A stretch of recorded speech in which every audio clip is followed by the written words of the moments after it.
don't see often these days. It's causing a real shift in public opinion and even policies in a big way. For anyone under the age of 25, and certainly for other age groups, much of life is lived through smartphones, tablets, and on social media. On this episode, we are asking the question, at what cost? It takes away from so many things in my life. We are only... The question, do you want someday to get married? Do you want to have a girlfriend and a wife or a spouse? Is that something you want? Yeah. Okay. Do you think that a woman would find appealing a man who is on TikTok all day long and is not capable of paying attention? No, 100% no. And do you want to have a job someday? Do you want to earn money and support? Imagine cutting that by 90%. Take 90% of it out of your child's life because they don't see their friends very much. And typing LOL is not the same as laughing hysterically with your friends. Did you ever look out a car window and just daydream? Did you ever do? Of course we did. We all did that. Okay. Imagine taking out 100% of that because now as soon as the kid gets in the car, they have a device. They're on the device the whole way. That's right. Did you ever play outside? Cut 70% of that. Did you ever read a book?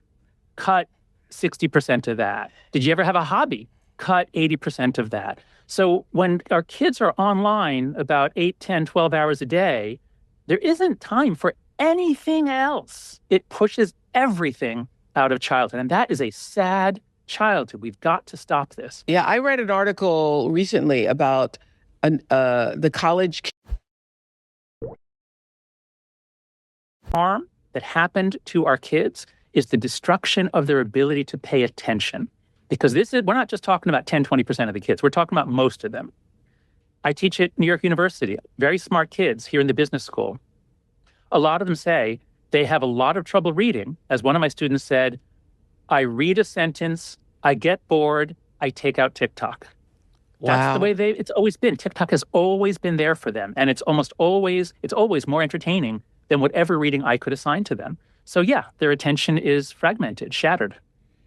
So you also believe, you say in the... I can't get out of my mind. One is 48%, which is the percentage of our adolescents in America who say that they are online almost constantly. The phone is always in their hand. They're always checking it. Even if they're talking with you, they're thinking about what's on the phone. They are checked out of life. They're never fully present. They're His phone, he gets very agitated.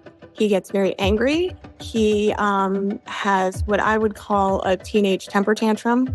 Social psychologist, NYU professor, and best-selling author Jonathan Haidt is on a mission to reach parents not only about his belief of the harmful effects of smartphones and social media, but also to help them take action now to prevent potential long-term damage in their children. It is urgent that you restore your brain. You're still young, but if you do this until you're 25, then the damage might be permanent.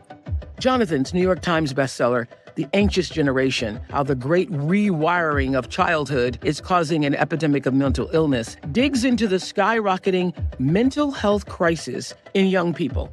We have to change the way we're raising kids. We have to give them back an exciting, fun childhood in the real world, not on a screen.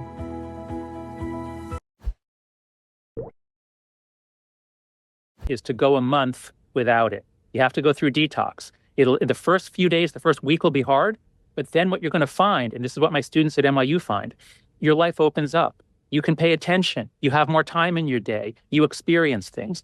So if you can find a way, the two of you working together, ideally you could start it if you can take a vacation somewhere. If you could send him to some sort of summer thing for a week or two or a month, summer camp or some experience, that really helps.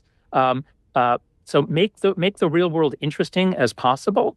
But what would really help you is going a month to let your brain reset itself to a normal setting. I see his face, though, Jonathan, when you say a month. Can you imagine?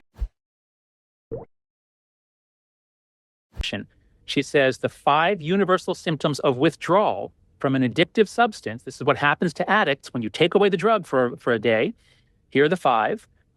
Irritability, insomnia, dysphoria, craving, and anxiety. And it sounds like you've got most of those, which tells me that your brain...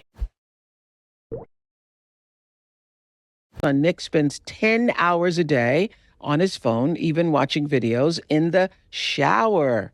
Wow, Nick, I didn't know you could bring the phone in the shower, but apparently I didn't either.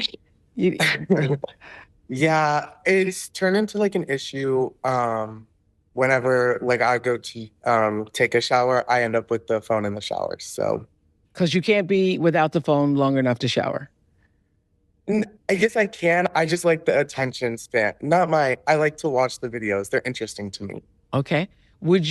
So for Carrie, let's hear from you. What concerns you most about Nick's phone usage? Thank you both for being here, by the way. Thank you, Nick, for joining. Well, thank you for having us. Thank you, and gratitude for having us and letting us talk to Jonathan and yourself about this.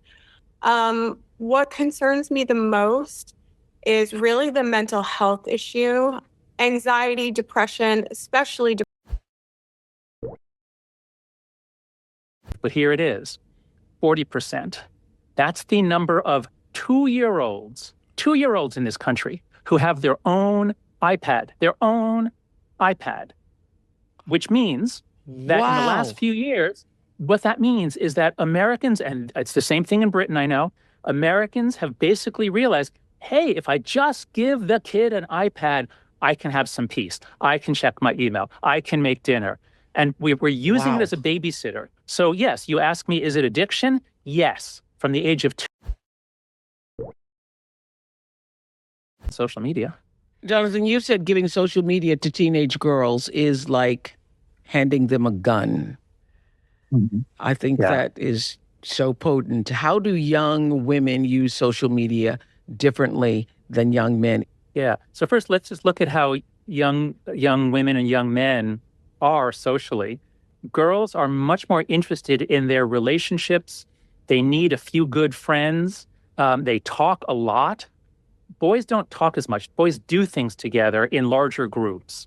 And so social media, it has been completely devastating for girls because the way a friendship develops is you share secrets, you talk one-on-one, you talk in a small group, you gossip. But on social media, it's this giant conversation. People are performing. They're not really connecting.